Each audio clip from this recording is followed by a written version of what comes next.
অষ্টম শ্রেণীর ছাত্রীকে গণধর্ষণ ঘটনাটি ঘটেছে নরেন্দ্রপুর থানা এলাকায়। ঘটনায় নরেন্দ্রপুর থানায় অভিযোগ দায়ের। ঘটনার তদন্তে নেমে 6 জনকে গ্রেপ্তার করেছে পুলিশ। বাড়ির কাছে ঘুগলি খেতে বেরিয়েছিল দুই ছাত্রী, দুইজনেই অষ্টম শ্রেণীর ছাত্রী। তাদেরকে ঘুরতে যাওয়ার নাম করে শুভ সেনাপতি ও সৌভিক ভদ্র নামে দুই যুবক বাইকে করে নিয়ে যায়।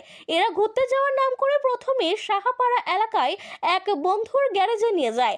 ঘনশ্যাম ওরফে সত্যগিরি নামে আরেক যুবক তাদেরকে ফাঁকা বাড়িতে নিয়ে যায়। প্রসেনজিৎ মণ্ডল নামে আরও একটি ছেলে আসে।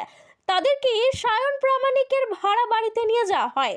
বাড়িতে সায়ন প্রামাণিক ও সায়ক দাস এরা দুজন বাড়িতে ছিল।